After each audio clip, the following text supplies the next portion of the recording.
faz. Ó, eu vou falar uma coisa para você. Eu até escrevi isso aí na minha página lá no Facebook. Eu nunca na minha vida pensei que eu fosse torcer para o Brasil não tomar gol. Ô, cara, onde nós chegamos, rapaz? Aonde foi que nós chegamos? Eu torcer para o time não tomar gol, rapaz. Não, pelo amor de Deus. Que fase, viu? Cadê o Tom? Tom tá aí. Ô, Tom, me explica aí, Tom. Hã? Que é isso, meu amigo? Agora, o que mais me angustia é depois a turma ainda ficar querendo explicar o negócio, né? Vamos falar que a gente está precisando aprender a jogar bola de novo? Melhor, né? Tá bom. Mas vamos para frente, né? Graças a Deus. O fato é o seguinte, gente. Amanhã não, hoje, né? Hoje termina, daqui a pouquinho, a Copa do Mundo. E tudo continua, né? Não é? Eu vou falar para você como é que funciona as coisas. Daqui 4 anos, nós estamos tudo torcendo para o Brasil de novo. Daqui 4 anos nós estamos tudo falando, não, porque... Né?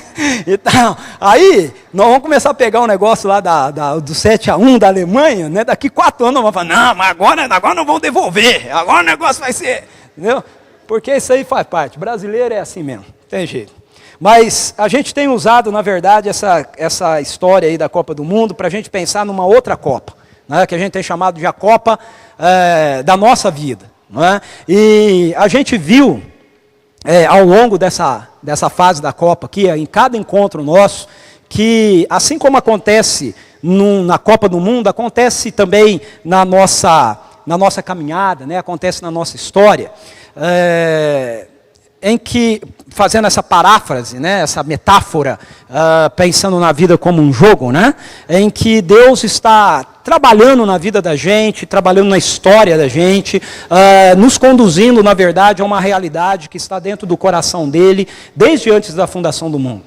Então nós vimos que assim como acontece com uma seleção, né, seja ela qual for, para que ela participe da Copa do Mundo, essa seleção ela é convocada, ela é treinada, né, coisa que a nossa seleção fez pouco, né, lá na granja, né, esse cara jogando videogame, veio treinar, né, mas ela é treinada, ok? E aí ela entra e ela começa a jogar, né, começa a participar do jogo, enfrentando os diversos adversários nas diversas fases, né, que a Copa vai acontecendo, e tudo isso é em função de um objetivo final. O objetivo final é levantar a taça. Ontem, a Holanda tinha dito que não queria nem jogar pelo 3º lugar. Falei, não devia ter disputa 3º lugar. A gente vem para disputar o 1º lugar. Se você não pegar um 1º lugar, para que jogar para disputar o 3º? Mas aí depois, né? Então não, mas tem o entretenimento, né? E o festival e tudo mais. Aí eles resolveram mudar de ideia e falaram, bom, então nós não vamos para casa perdendo. Que pena, né? Que eles mudaram de ideia, né?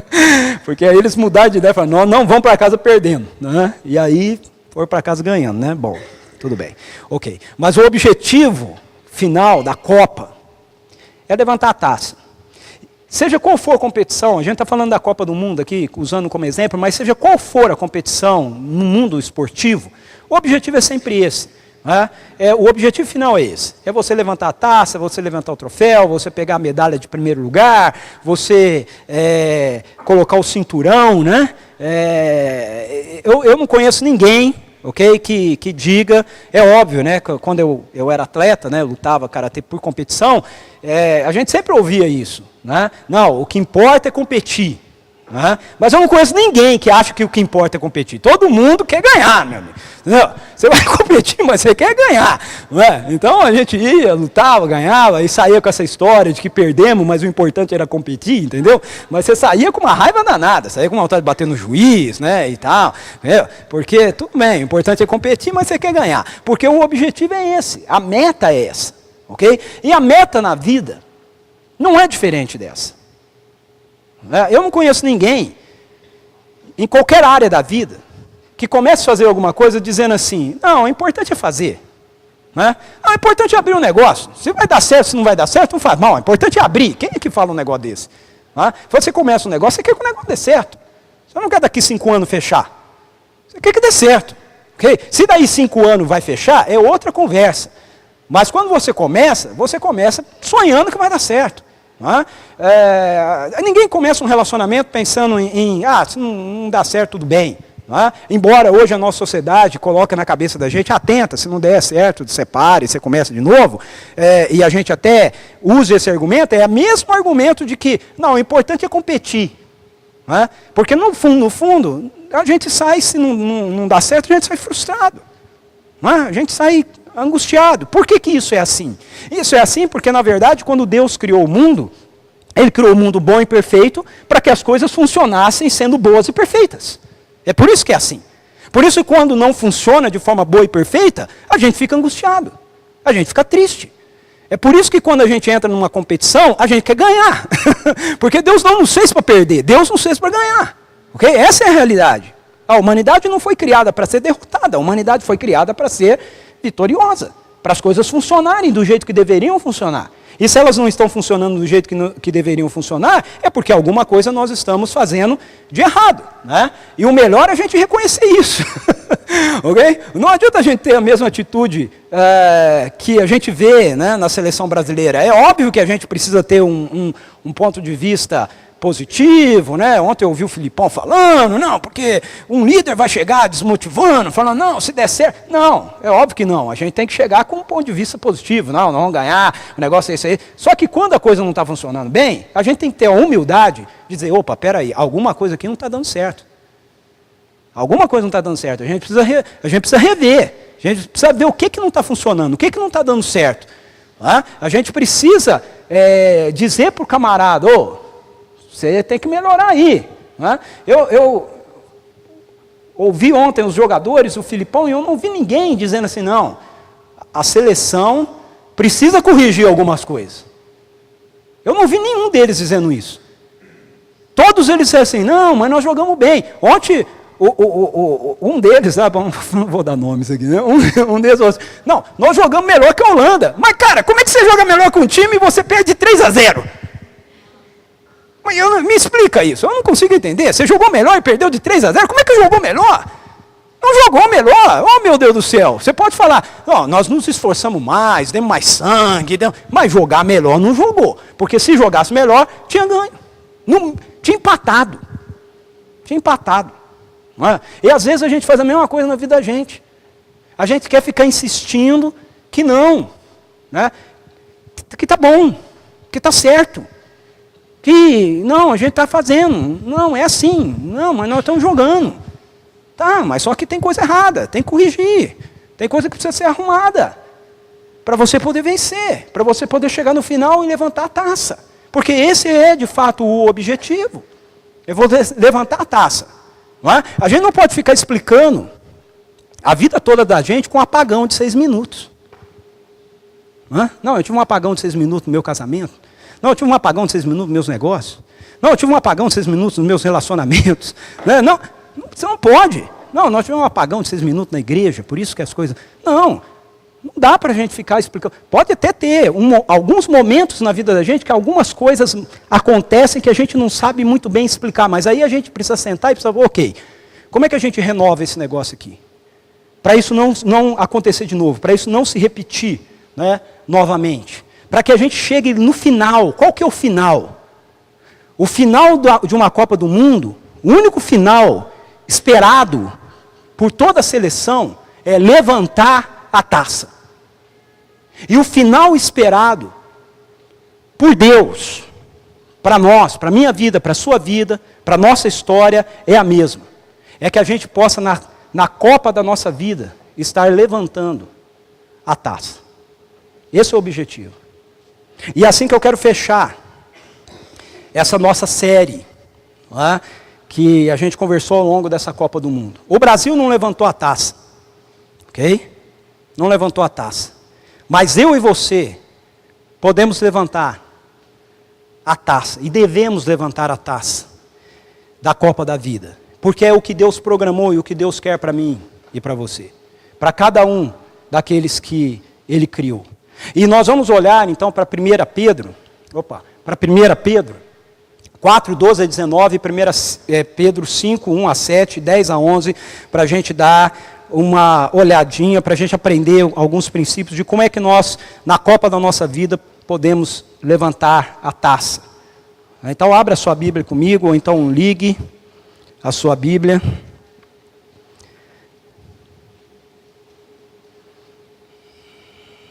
Se você ligar, lembre-se de deixar no VibraCal, para o seu celular não tocar, né? Ok? Então, quando é que na Copa da nossa vida nós vamos estar levantando a taça? De acordo com esse texto aí de Pedro. Primeiro, quando nós estivermos jogando de fato do lado do vencedor. Ok? Nós vamos estar levantando a taça da vitória nessa Copa da nossa vida, porque nós estamos jogando do lado do vencedor. Ok? Quando a Copa do Mundo começou, havia um argumento de que a Dilma tinha comprado a Copa, né, para o Brasil ser vencedor. Essa Copa que eu ouvi um monte de gente, li no Facebook, eu vi gente falando, gente conhecida e desconhecida, né? Não, essa Copa, o Brasil vai ser campeão. O Brasil vai ser campeão porque a Dilma comprou a Copa. Né? E eu pensava comigo, rapaz, eu nunca, para ser sincero, eu nunca acreditei nesse negócio de que você compra uma Copa. Okay? Porque tem muitas outras coisas em jogo. Não é dinheiro que está em jogo numa Copa do Mundo. Para o jogador, principalmente. Okay? O que está em jogo é nome. É nome. Né? É honra. Okay? Não é simplesmente... Se fosse um time aí, né, um país que está... sei lá, não vamos dar nome de país assim, né? Muito necessitado, né? Talvez até fosse essa a realidade, mas não é isso a realidade. Aí chegou no fim da Copa. Essa semana eu comecei a ler algumas coisas no Facebook, falei, gente, eu não acredito nisso, que eu estou lendo isso. Onde as pessoas estão dizendo assim, não, a Alemanha vai ganhar, porque a Alemanha comprou a Copa. Eu falei, mas peraí, a Copa não estava comprada para o Brasil? Agora está comprada para a Alemanha? Como é que é esse negócio, né? Não, vendeu para a Alemanha. Eu falei, mas peraí, nós compramos ou não vendemos? Né? Fiquei confuso nesse negócio agora aqui. Compramos ou vendemos? A Copa do Mundo não foi comprada pela Dilma. Minha opinião, ok? Agora vocês vão concordar comigo, né? Ok. E ela também não foi vendida para a Alemanha, ok? Minha opinião também. Né? E eu espero que a Alemanha ganhe, hein? Bom, não vamos entrar nesse assunto agora. Mas eu espero que a Alemanha ganhe. Mas... a Copa do Mundo não foi comprada. E por isso o resultado não está determinado. Mas na Copa da nossa vida, a Copa foi comprada. A Copa foi comprada. Deus já a comprou. Ok? O resultado já está definido. A gente já sabe quem é o vencedor. Na Copa da vida a gente já sabe quem é o vencedor. Na Copa do Mundo a gente não sabe quem é. A gente pode dizer, não, foi comprado, vai ser fulano, vai ser o time que está sediando porque comprou. E é tudo suposição. Agora, na Copa da nossa vida, nós podemos levantar a taça, porque ela já foi comprada mesmo. O campeão já está definido. Aquele que venceu, já venceu. Por isso nós levantamos a taça quando a gente está jogando do lado certo. Quando a gente está jogando do lado campeão. E aí, 1 Pedro 4, 12 a 19, mostra isso para a gente. Olha, preste atenção nesse texto. Veja só. Pedro diz assim, amados, não se surpreendam com o fogo que surge entre vocês para os provar, mesmo que seja 7-1. Como se algo estranho lhes estivesse acontecendo.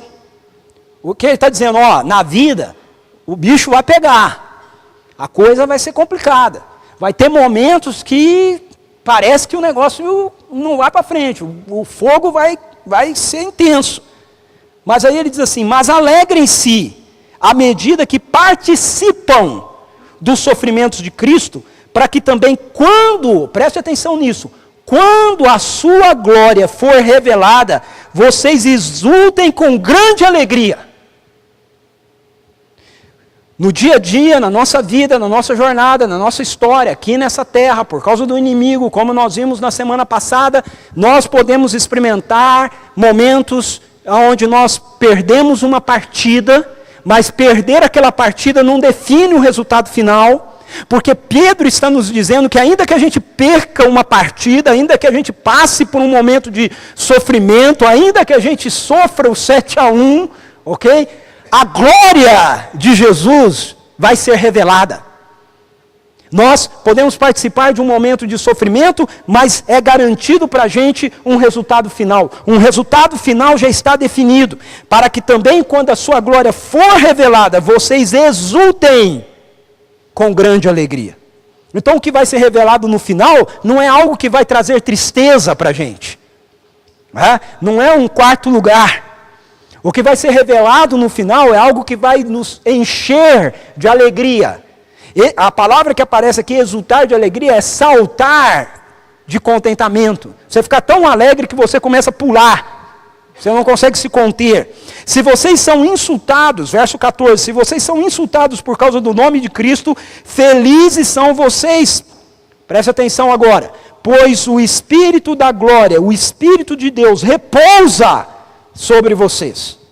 Então, ainda que a gente enfrente situações de desavença, ainda que num jogo com um adversário que nós vimos na semana passada, que é nosso inimigo, não é só um adversário comum, mas ele é o nosso inimigo, ele vem para matar, roubar e destruir, ainda que a gente tenha embates ferozes com ele, Pedro diz que a gente deve ficar alegre porque felizes são vocês, porque o Espírito da glória, aquela glória que vai ser revelada, que ele acabou de dizer no versículo 13, um dia vai ser revelada, essa glória, o Espírito dessa glória já está sobre vocês, ele diz, repousa sobre vocês. No verso 15, se algum de vocês sofre, que não seja como assassino, ladrão, criminoso, ou como quem se intromete em negócios alheios. Ou seja, se você sofre, não seja porque você está jogando fora das regras. Não seja porque você está agindo de uma maneira que é fora do padrão do reino de Deus para a vida de vocês. Se você sofrer assim, você não é justificado. Ele diz no verso 16, contudo, se sofre como cristão, não se envergonhe, mas glorifique a Deus por meio desse nome. No verso 17 ele vai dizer, pois chegou a hora de começar o julgamento pela casa de Deus, e se começa primeiro conosco, qual será o fim daqueles que não obedecem ao evangelho de Deus?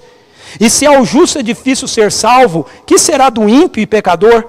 Por isso mesmo, aqueles que sofrem de acordo com a vontade de Deus devem confiar sua vida ao seu fiel Criador e praticar o bem.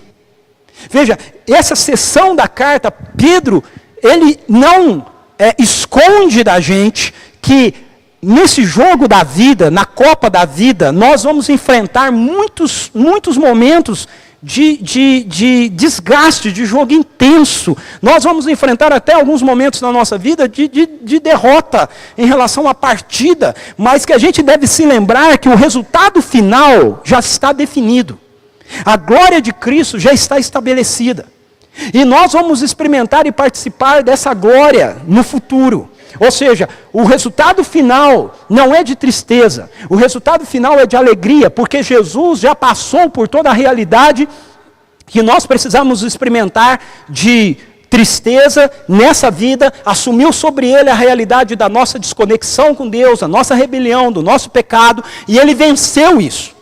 E a prova de que ele venceu isso, de que nós vamos experimentar da sua vitória, de que nós estamos do lado do vencedor, estamos do lado dele. E o que prova para a gente que nós estamos do lado dele, diz Pedro, é que o Espírito da glória já está sobre nós.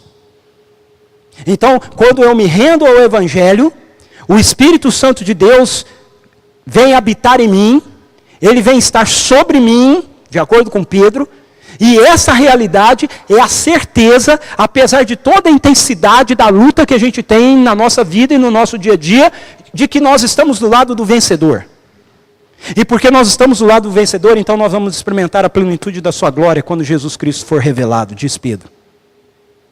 Por isso, para que eu e você possamos levantar a taça, nós precisamos estar jogando do lado do vencedor. Aí, eu quero mostrar um texto para você aqui, que está lá em Hebreus capítulo 12, versículos 1 a 2.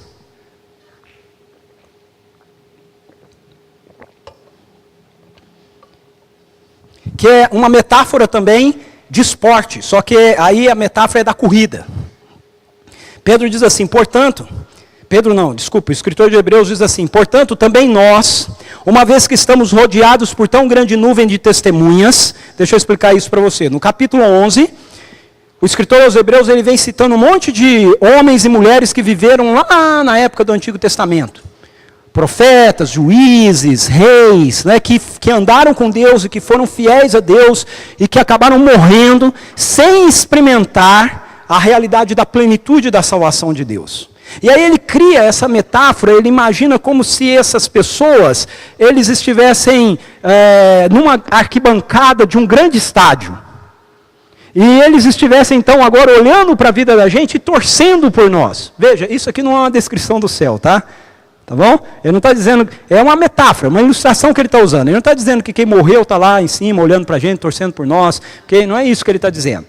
Okay? Ele está usando uma ilustração. Ele está falando, ó, a vida dessas pessoas, a postura deles, o compromisso deles com Deus, a caminhada deles, a luta deles, mesmo sem terem experimentado levantar a taça ainda, hoje se constitui num testemunho para a gente. Eles olham para a gente, eles veem que nós estamos agora, é a nossa vez, nós estamos agora participando, nós agora que estamos na corrida. E eles estão olhando e dizendo, ei, nós já corremos, agora é com vocês, não desistam, continuem, vamos lá. Né? Essa é a ideia que ele está colocando aqui. Então, olhando para a vida desses que viveram no passado, somos rodeados por tão grande nuvem de testemunhas.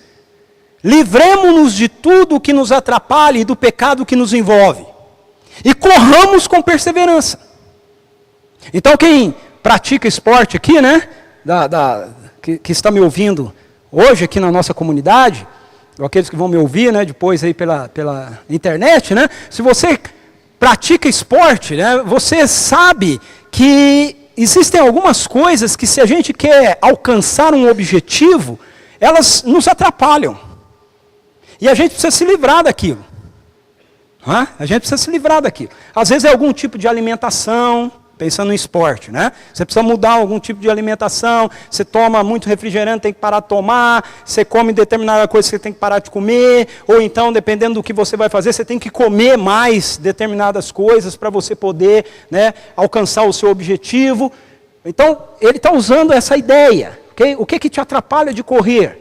E aí, na corrida da vida, ele coloca isso relacionado a coisas que nos atrapalham, coisas que por elas só não são pecaminosas, ok? Mas elas nos atrapalham de alcançar um objetivo, e também o pecado. E isso sim tem a ver com uma desobediência concreta relacionada a alguma coisa que Deus nos oriente ou que Deus nos ensina. Então ele diz que a gente tem que deixar essas coisas de lado e correr com perseverança a corrida que nos é proposta.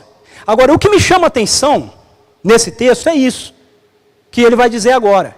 Olha só, ele fala assim, tendo os olhos fitos, olhando fixamente em Jesus, o autor e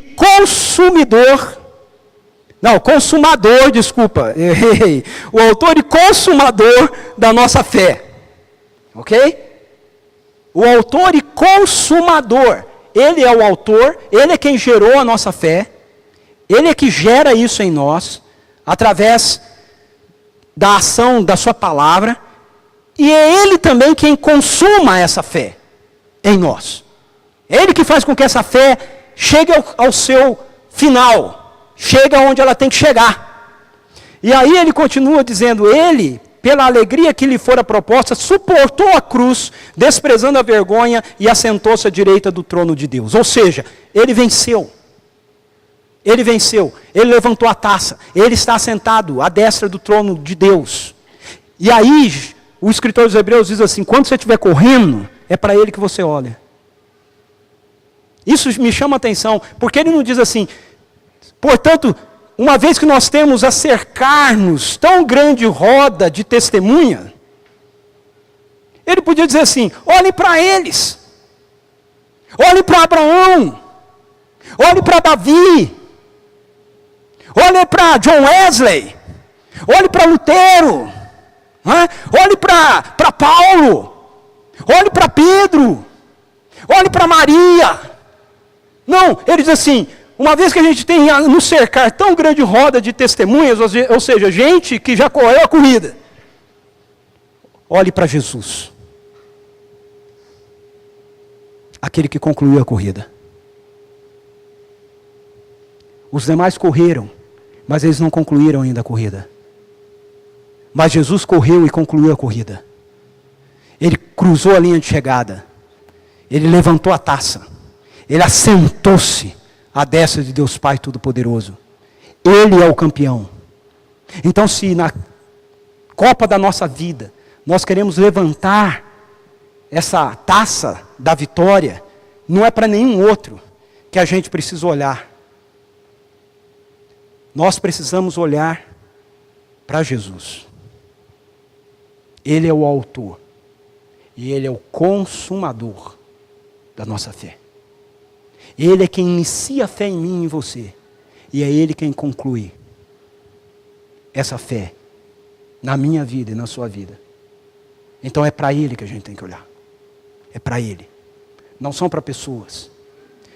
Por mais especiais que elas sejam, não são para elas. É para Jesus. As pessoas, mesmo aquelas que correram e demonstraram a sua fidelidade nessa corrida, elas olham para nós, que estamos correndo agora. Mas nós não olhamos para elas. Nós olhamos para Jesus. Ele é o vitorioso. Segundo, na Copa da nossa vida, nós vamos levantar a taça quando nós estamos jogando em equipe. Jogando em equipe.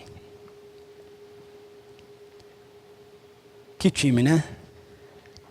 A gente tem que tirar o chapéu para essa equipe aí da Alemanha.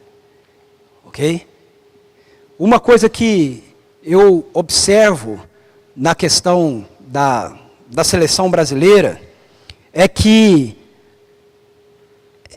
o pessoal fala isso hoje com relação ao Neymar, mas na verdade a gente sempre teve esse negócio da gente depender de um craque. Não é? O futebol brasileiro, ele só não é futebol arte, né? A gente gosta do cara que faz, né, a questão não é da gente não depender de um craque, ou não é a gente não ter um craque.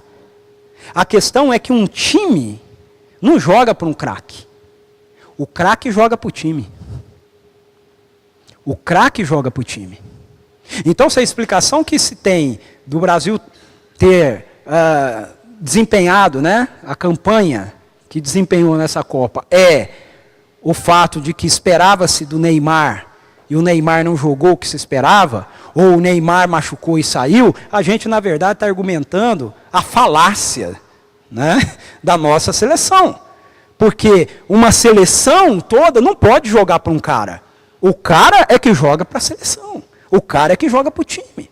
Se o time todo funciona, o craque faz a parte dele. A parte dele vai acontecer. Aí sim, vai ser criativo, vai ter aquele momento de inspiração, né? Vai ter aquele chute que a gente fala, cara, só podia ser o Messi mesmo, só podia ser o Neymar, só podia ser o fulano, ok? Porque todo o time está fazendo. Assim tem que ser também em relação à nossa vida. Para que a gente possa levantar a taça na Copa da nossa vida, naquilo que Deus está construindo e fazendo na nossa história, nós precisamos entender que nós não podemos estar sozinhos e que nós não jogamos sozinhos. Nós fazemos parte de uma equipe. Essa equipe ela tem dimensões maiores e menores. Né? Ela tem uma dimensão menor que começa, por exemplo, na nossa própria casa, na nossa família, no nosso casamento. E tem dimensões maiores, né? Que vai para um ministério, um pequeno grupo, em termos de igreja, ou vai para a comunidade toda, e uma dimensão maior ainda, que tem a ver com toda a igreja de Deus, e com tudo aquilo que Deus está fazendo ao longo de toda a história. Mas nós precisamos ter essa percepção, e Pedro mostra isso para a gente, 1 Pedro capítulo 5, versículos 1 a 5. Nessa parte, Pedro fala assim, portanto, apelo para os presbíteros que há entre vocês. Veja, ele acabou de dizer sobre essa luta toda que a gente tem, que a gente enfrenta, mas que a gente pode ter certeza que nós vamos experimentar a exultação da alegria, porque nós vamos provar da glória de Cristo, que vai ser revelada. E aí ele vem, em função daquilo que nós vamos experimentar que vai ser revelado, ele vem e diz assim: eu apelo aos presbíteros que há entre vocês, e o faço na qualidade de presbíteros com eles, e testemunha dos sofrimentos de Cristo, como alguém que participará da glória a ser revelada. Olha, ele voltou lá da glória. No capítulo 4 ele falou sobre nós experimentarmos a glória que vai ser revelada em Cristo. E agora ele fala: com base nisso que nós vamos experimentar, eu rogo aos presbíteros que estão entre vocês, por causa dessa glória que vai ser revelada, pastoreiem o rebanho de Deus que está aos seus cuidados. Olhem por ele, não por obrigação, mas de livre vontade, como Deus quer. Não façam isso por ganância, mas com o desejo de servir. Não ajam como dominadores dos que lhes foram confiados, mas como exemplos para o rebanho. Quando se manifestar o Supremo Pastor, vocês receberão a imperecível coroa da glória. Da mesma forma, jovens, sujeitem-se aos mais velhos, sejam todos humildes, uns para com os outros, porque Deus se opõe aos orgulhosos, mas concede graça aos humildes. Ou seja, nós somos chamados por Deus para participar e colaborar daquilo que Deus está fazendo no meio de um povo. E ele começa se dirigindo, primeiramente, aos líderes que Deus levanta no meio desse povo. Aqui, mais particularmente, ele se dirige aos pastores, aos presbíteros, aqueles que têm a responsabilidade da supervisão espiritual do povo. Dizendo: presbíteros, eu me dirijo a vocês. E eu acho muito interessante essa postura de Pedro. Olha que postura humilde, né? Ele diz assim: eu me dirijo a vocês como presbíteros como vocês. Mas Pedro é apóstolo. Não apóstolo do jeito dos apóstolos que a gente tem hoje aí, que o cara se autonomeia apóstolo, né? Ele era apóstolo porque Jesus tinha escolhido ele como apóstolo. E ele era líder da equipe apostólica. Então ele poderia muito bem, né? Eu ia usar um exemplo que eu não vou usar não, porque está sendo gravado, depois não entendo como é que alguns vão ouvir por aí, vão entender isso, né? Mas ele podia muito bem ter dado uma carteirada na turma, né? Vou usar outro exemplo aqui. Você podia ter dado uma carteirada, ele podia falar: ó, eu rogo a vocês, presbíteros, como apóstolo de Jesus Cristo, que vocês ajam assim. Mas não, ele se coloca no mesmo nível que eles. Eles: olha, eu rogo a vocês, presbíteros, aos presbíteros que há entre vocês, e o faço na qualidade de presbítero. Eu não faço na qualidade de apóstolo, eu faço na qualidade de presbítero, que vai receber junto com vocês a experiência da manifestação da glória de Cristo. Então ele está se dirigindo ao povo, à igreja, de forma geral, e de forma particular aqueles que no meio de vocês foram levantados como presbíteros. Ele diz: olha, há uma responsabilidade sobre a vida de vocês. Vocês precisam ser modelo, vocês precisam ser exemplos. Vocês precisam ser aquelas pessoas para as quais a igreja olha e a igreja se sente motivada a continuar jogando. Um problema dentro da nossa seleção foi esse, né? Para que olha aí você, o time, né, se sentia motivado a continuar jogando? Ontem eu vi isso no Oscar, né? O Oscar ontem tentou o máximo, né? Líderes, presbíteros, em particular, mas líderes de forma geral, são aqueles que o povo, para quem o povo olha, a equipe olha, o time olha, e eles estão jogando de uma maneira que nós nos sentimos motivados a jogar. Olha lá, olha como, não, vamos para frente, né? Olha a garra do irmão tal, fulano tal, presbítero tal, né? Então nós que somos líderes, aqueles que são líderes aqui, e em especial os presbíteros, dos quais eu sou um, ok? Nossa vida, nosso exemplo, nossas palavras, precisam motivar a igreja a continuar jogando o jogo da vida, a não desistir da Copa da Vida, a dizer: não, vale a pena, vamos continuar. Nós temos líderes que acreditam nisso. Nós temos líderes que servem. Nós temos líderes que têm a disposição de dar o exemplo. No reino de Deus, eu li essa semana num livro que eu estou lendo do Wayne Cordeiro. O Wayne Cordeiro diz assim, num capítulo desse livro dele que eu estou lendo, ele diz assim: Deus é encontrado no quarto dos servos, não no palco. Deus é encontrado no quarto dos servos, não no palco. No reino de Deus, as coisas são ao contrário. No reino de Deus, maior é quem serve. No reino de Deus, liderança, não é uma posição que se almeja. No reino de Deus, liderança é uma postura de serviço que se assume. É isso que nós somos. E isso é aplicado para nós como presbíteros, aqueles que são presbíteros, como representantes dessa liderança maior na igreja, mas isso é aplicado para todas as esferas de liderança que nós temos. Esse mesmo princípio é aplicado para qualquer líder de ministério, e esse mesmo princípio é aplicado na sua vida como líder na sua casa. Você como marido, como líder na sua casa. Você como mãe, como líder dos seus filhos. É o mesmo princípio. E nós fazemos isso com essa expectativa, vivemos assim com essa expectativa de participar da glória a ser revelada. Não por obrigação. Verso 2. Olhem por eles, não por obrigação, mas de livre vontade, como Deus quer. Não por ganância. E eu quero lembrar aqui que ganância, às vezes a gente ouve essa palavra, ganância, e a gente pensa só em dinheiro, né? Mas às vezes a gente tem ganância de fome, de fama, ok? A gente tem ganância de fama.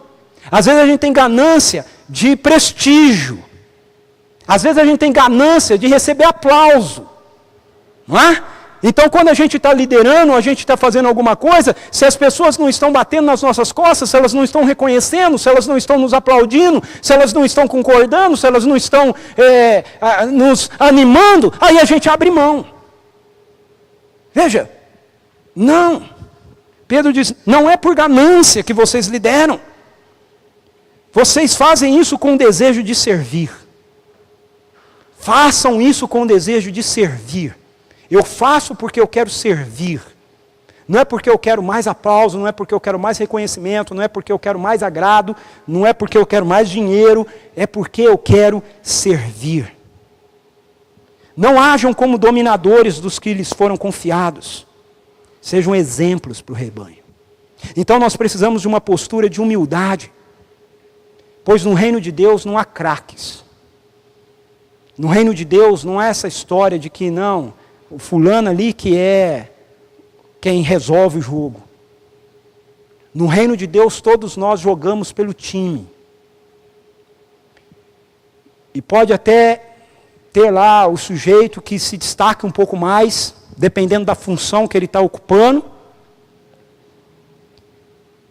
Mas isso só faz sentido se todos juntos estivermos jogando pelo time. Então, na Copa da nossa vida, nós saímos vitoriosos quando a gente trabalha em equipe. O apóstolo Paulo, em 1 Tessalonicenses 5, 14 a 15, ele faz uma exortação muito interessante nesse processo de nós jogarmos em equipe, de nós estarmos apoiando uns aos outros. Olha o que ele diz assim, exortamos vocês, irmãos, a que advirtam os ociosos, confortem os desanimados, auxiliem os fracos, sejam pacientes para com todos. Tenham cuidado para que ninguém retribua o mal com o mal, mas sejam sempre bondosos uns para com os outros e para com todos. Veja que palavras. E quando ele diz assim, exortamos vocês irmãos, ele está falando com a igreja. Ele não está falando aqui com os presbíteros, com os líderes. Ele está falando com toda a igreja. Como é que a gente pratica isso? A gente pratica isso com a igreja, uns com os outros. A gente pratica isso em casa. Na nossa família. Marido com esposa, esposa com marido. Pais com filhos, filhos com pais. Não é? Então é um time, onde a gente está procurando animar um ao outro para a gente não desistir do jogo. Para a gente não ficar em quarto lugar, em terceiro, em segundo. Deus só tem um lugar que Ele quer para mim e para você, o primeiro. Primeiro lugar. No reino dEle. No mundo a gente pode ocupar o último lugar. Mas no reino dEle nós vamos ocupar o primeiro lugar. Porque Jesus é aquele que venceu e nós estamos nele. Por fim, nós vamos, na Copa da nossa vida, estar levantando aí a taça quando nós estamos dependendo de Deus. Quando a gente joga em equipe, mas a nossa dependência não é de pessoas, a nossa dependência é de Deus. Se a seleção dependia o tempo todo do Neymar, o negócio realmente ia ficar complicado. Se não ia ficar complicado porque o Neymar saiu machucado, ia ficar complicado porque hoje em dia tem um negócio que é chamado de estratégia, né? E você deve ter percebido isso, né? Nos jogos da Copa. Quando você encontra um craque, você isola o sujeito. Bota 2 caras em cima dele, marcando. Não é? Pronto. Pronto. O cara é muito bom, põe 3. O cara não faz nada. Não faz mais nada. Quando tem uma equipe, o time não vai sentir isso. Porque vai ter alternativas. Mas quando você confia e depende de tudo que você vai fazer de um sujeito, e sabe que esse é um alerta que nós, como pessoas, como povo de Deus, como igreja, né? E como cidadãos, a gente precisa tomar como alerta. Porque a gente, muitas vezes, continua sem entender esse negócio. E continua dependendo de pessoas ao invés de depender de Deus. A gente continua achando que se a gente tiver um governo diferente, o Brasil vai melhorar. Pode ser até que algumas coisinhas melhorem, mas o Brasil vai melhorar o dia que o povo brasileiro, a começar daqueles que se dizem povo de Deus, dependerem de Deus. Não de políticos, não de pessoas, não de estruturas, mas de Deus. E aí políticos, pessoas e estruturas começarem a fazer as coisas de acordo com aquilo que Deus diz que deve ser feito. Nossos casamentos começam a melhorar, nossa criação dos filhos começam a melhorar, quando a gente começa a depender de Deus. Ok? E não da mudança do outro. Mas aquilo que Deus diz que nós devemos fazer. Cada um de nós, como pessoas. Aí as coisas começam a mudar. A realidade de uma comunidade, de uma igreja, ela fortalece, ela floresce, ela se fortifica, ela cresce, quando a comunidade, incluindo o pastor, dependem de Deus. Não do pastor, não do bispo, não do apóstolo, não do papa, mas de Deus. Eu espero que essa seja uma lição que a nossa seleção brasileira aprenda. Que a gente reconheça os craques que nós temos, mas que a gente aprenda que não é de um craque que a gente tem que depender. Não é? Para uma seleção jogar, para uma seleção acontecer. Precisa haver alguma coisa acima desse craque. Mas eu espero muito mais que nós, como pessoas, aprendamos isso quanto à vida. Quanto a Deus. Pedro, em 1 Pedro capítulo 5, 6 e 7, os versos 10 e 11, ele aponta isso para a gente. Olha que interessante, ele diz assim: portanto, humilhem-se debaixo da poderosa mão de Deus. Ele acabou de falar para os presbíteros serem modelos, os líderes serem modelos. Ele se dirige aos jovens dizendo, de semelhante forma vocês também precisam reconhecer aqueles que estão liderando vocês. Mas aí, na hora de falar sobre dependência, ele diz assim, Ele não diz assim, dependam dos presbíteros. Dependam do pastor. Ele diz assim, portanto, humilhem-se debaixo da poderosa mão de Deus. Dependam de Deus, para que Ele os exalte no tempo devido. Lancem sobre Ele toda a sua ansiedade, porque Ele tem cuidado de vocês. No verso 10 e 11, ele diz assim, o Deus de toda graça, que os chamou para a sua glória eterna em Cristo Jesus, depois de terem sofrido durante pouco tempo, os restaurará, os confirmará, lhes dará forças e os porá sobre firmes alicerces. A Ele seja o poder para todo sempre. Amém. O jogo está acontecendo. A vitória final ainda vai chegar. E se você estiver dependendo de Deus, aí Ele bota tudo no futuro. Ele vai dar o resultado final para vocês. Então nós andamos como povo, nós cooperamos uns com os outros, mas nós dependemos de Deus. É de Deus. Não são das pessoas. Nós podemos tomar gols. Na Copa da nossa vida, nós podemos tomar gols. Certamente nós vamos ter momentos onde nós vamos falhar, onde a defesa não vai funcionar, onde o ataque não vai funcionar, onde o meio de campo não vai existir, onde nós vamos ter apagões de 6 minutos. E a gente vai olhar e dizer, mas o que está acontecendo aqui? Na Copa da nossa vida, haverão momentos que a gente que nós tomaremos gols, e a gente nem sabe de onde a bola veio. Mas se nós dependemos de Deus, o resultado final está garantido.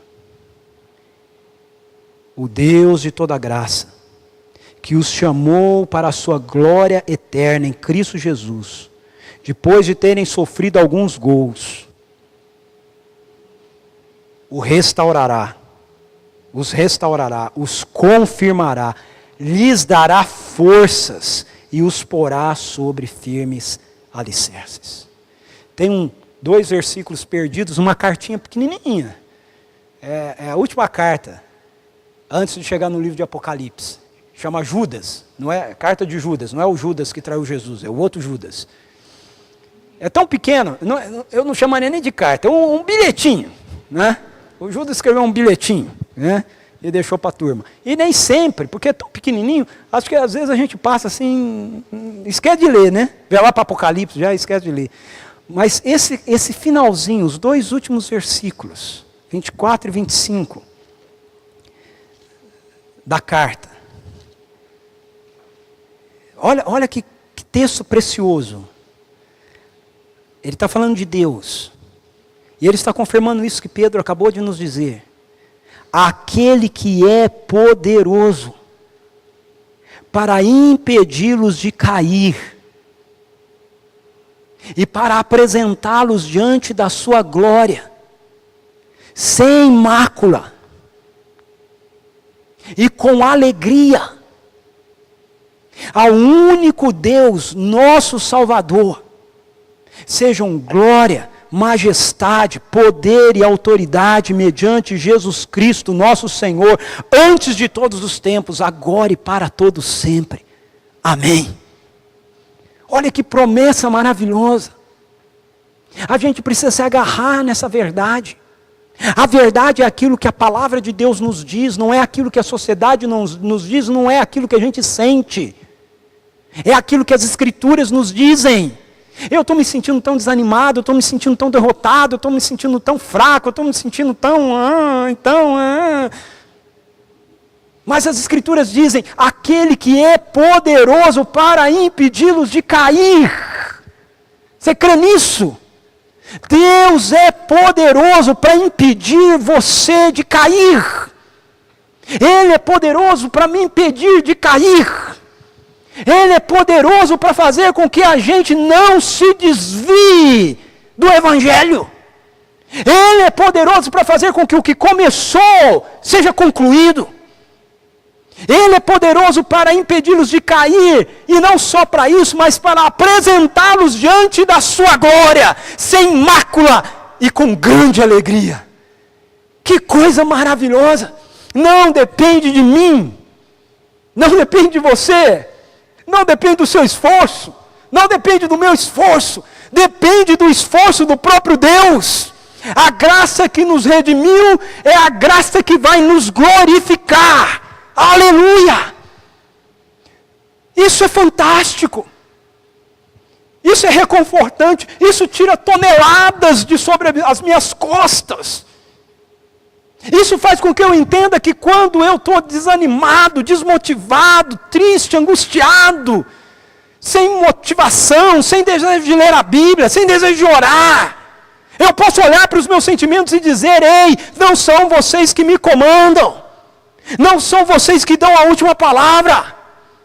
Quem me comanda é o Senhor Jesus. Deus começou, Ele vai concluir. Satanás, nessas horas, o adversário vai chegar rugindo como um leão, dizendo: aí, acabou para você, não há mais esperança, desista. Entrega o jogo. Mas aí você pega uma promessa dessa das Escrituras, dizendo para você: fique tranquilo. A força vem de Deus. Ele começou. Ele é poderoso para concluir. Fantástico. Quero encerrar lembrando a vocês, talvez você ainda não tenha lido isso, mas no livro de Apocalipse, o livro de Apocalipse começa com 7 cartas, que são dirigidas por Jesus Cristo à igreja, a 7 igrejas diferentes, da Ásia. E cada uma dessas cartas, Jesus traz uma exortação, uma correção para a igreja, para o seu povo, para a sua igreja, para os cristãos, dizendo: ó, nisso aqui vocês estão bem, mas nisso aqui tem que dar uma arrumada aí no time aí. Jesus não é esse técnico que senta e fica só falando que não, tá bom, jogamos bem. Fala: não, aqui tá bom, mas aqui tá ruim, tem que consertar. Mas sabe o que me chama a atenção nessas 7 cartas? É que todas elas terminam dizendo assim: ao vencedor.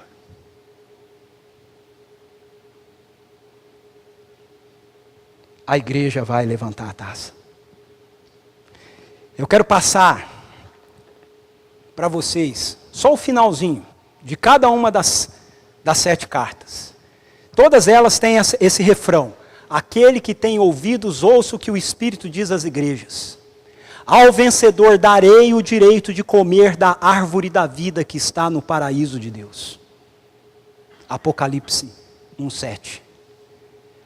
O vencedor de modo algum sofrerá a segunda morte. Apocalipse 2:11. Ao vencedor darei do maná escondido, também lhe darei uma pedra branca com um novo nome nela inscrito, conhecido apenas por aquele que o recebe. Apocalipse 2:17. Para a 4ª igreja ele escreve: aquele que vencer e fizer a minha vontade até o fim, darei autoridade sobre as nações. Apocalipse 2:26. O vencedor será igualmente vestido de branco. Jamais apagarei o seu nome do livro da vida, mas o reconhecerei diante do meu Pai e dos seus anjos. Apocalipse 3:5. Farei do vencedor uma coluna do santuário do meu Deus, e dali ele jamais sairá. Escreverei nele o nome do meu Deus e o nome da cidade do meu Deus, a nova Jerusalém que desce dos céus da parte de Deus, e também escreverei nele o meu novo nome. Ao vencedor darei o direito de sentar-se comigo em meu trono, assim como eu também venci e sentei-me com meu Pai em seu trono. Ao vencedor. E aí você diz assim: mas Ricardo, é ao vencedor. E se eu não for? Mas é aí que vem a grande beleza da coisa. Quem são os vencedores? Paulo diz em Romanos 8, 37 a 39, mas em todas essas coisas somos mais que vencedores por meio daquele que nos amou. Pois estou convencido de que nem morte, nem vida, nem anjos, nem demônios, nem o presente, nem o futuro, nem quaisquer poderes, nem altura, nem profundidade, nem qualquer outra coisa na criação será capaz de nos separar do amor de Deus que está em Cristo Jesus, nosso Senhor. Os vencedores, ou o vencedor, é aquele que se rendeu ao Evangelho. Ao Evangelho. A boa notícia de que o mundo foi criado bom e perfeito por Deus, e nós nos rebelamos e criamos essa confusão toda, mas Deus entrou em Cristo Jesus na nossa história, jogou o jogo, jogou a copa da nossa vida e a venceu. E através da sua morte e da sua ressurreição, Ele nos oferece agora a oportunidade de participar da sua vitória. E quando a gente aceita isso, quando a gente se rende a isso, então nem morte, nem vida, nem principados, nem potestade, nem coisas do porvir, nem as coisas presentes, nem nenhum poder pode nos separar do grande amor de Deus revelado em Cristo Jesus, o Senhor. Nada pode separar a mim e a você dessa tão grande salvação que nos é ofertada em Cristo Jesus. Por isso, se nós estivermos nele, se nós jogarmos em equipe, e se a gente continuar dependendo deste Evangelho, daquilo que Deus começou a fazer por nós em Cristo Jesus, nós vamos levantar a taça da vitória, da copa da nossa vida. Vamos fazê-lo, porque Jesus já fez isso por mim e por você. Eu quero chamar o pessoal do Mosaico aqui, da banda do Mosaico. Nós vamos encerrar com uma canção que eles vão estar cantando. Eu quero que você preste atenção na letra. Enquanto eles cantam, você deixe o Espírito Santo de Deus ir ministrando aquilo que a gente ouviu aqui e aquilo que eles vão estar cantando ainda ao seu coração. Deus, obrigado, Senhor, porque um dia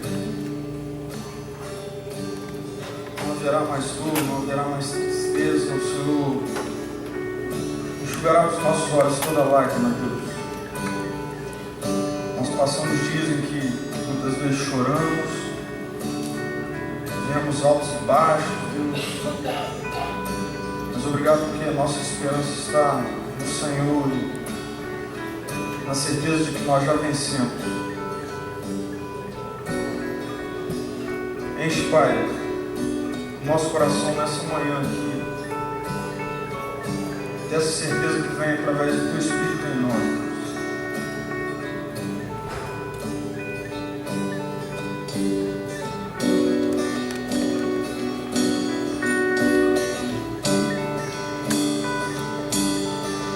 No dia quando eu vi tudo que tens pra mim, tua face eu verei, em tua graça e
alegria ou na dor, sei que o dia chegará.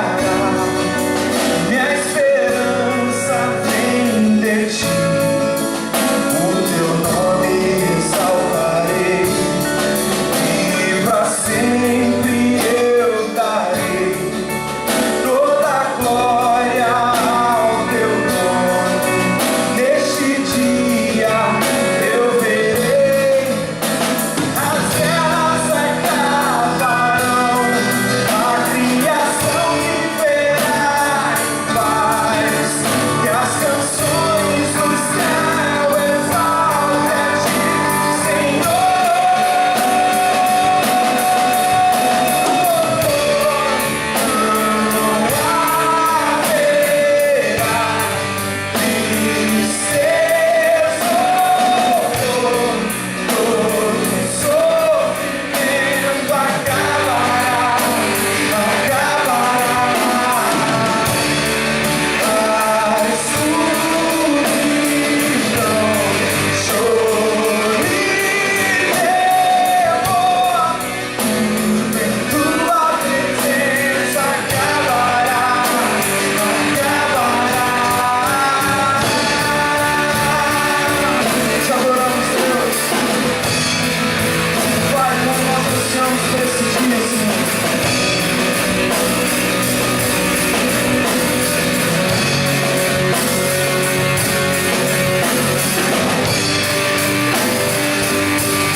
Meu coração dará toda glória ao teu nome. Cante isso. Eternamente, meu coração dará toda glória ao teu nome.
Ele ergueu a taça, Senhor.